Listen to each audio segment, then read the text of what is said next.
Welcome to Skulls of History, where we delve into the shadowy events that have shaped our past.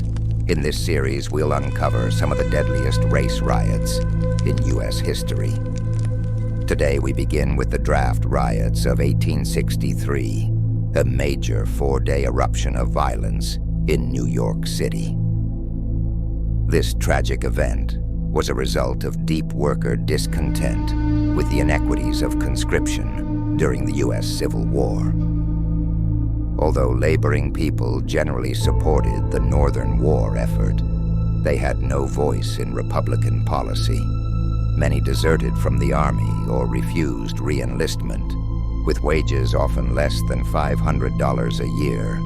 These workers were particularly antagonized by the federal provision allowing more affluent draftees to buy their way out of the federal army for $300. Minor riots had already occurred in several cities, but the drawing of names in New York on July 11, 1863, ignited a powder keg. Mobs, mostly of foreign-born, especially Irish workers, surged onto the streets. They assaulted residents, defied police, attacked draft headquarters, and set buildings ablaze. Property damage eventually totaled $1,500,000. The rioters also targeted the offices of the New York Tribune, a leading Republican newspaper. The violence was not just about conscription. It was also closely tied to racial competition for jobs. Northern laborers feared that the emancipation of slaves would lead to an influx of African American workers from the South. Employers did, in fact, use black workers as strikebreakers during this period.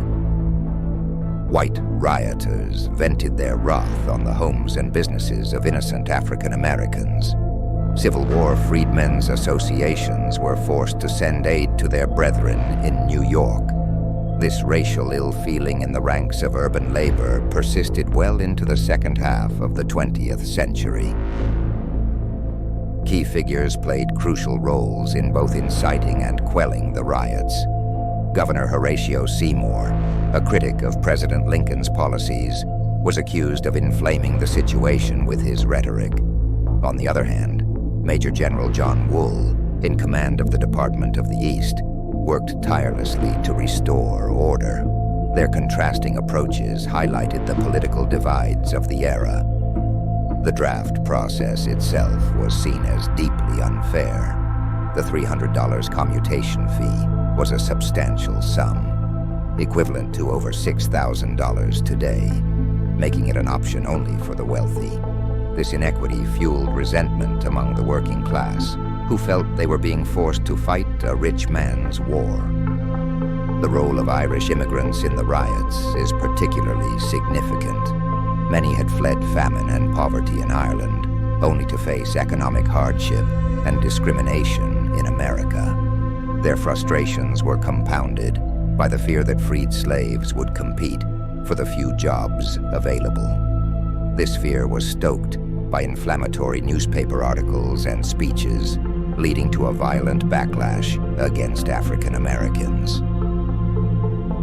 The four-day draft riot was finally quelled by police cooperating with the 7th NY Regiment, which had been hastily recalled from Gettysburg. The drawing of names proceeded on August 19th without incident. The aftermath of the riots left a scar on New York City. Over 100 people were killed, and countless others were injured. The city's infrastructure was severely damaged, and the social fabric was torn apart. The events of those days would linger in the collective memory of New Yorkers for generations. In the next episode, we'll explore the horrors of the Fort Pillow Massacre, another tragic event that underscores the brutal racial violence in American history. If you made it this far, subscribe and hit the bell icon to stay updated on the darkest sides of history.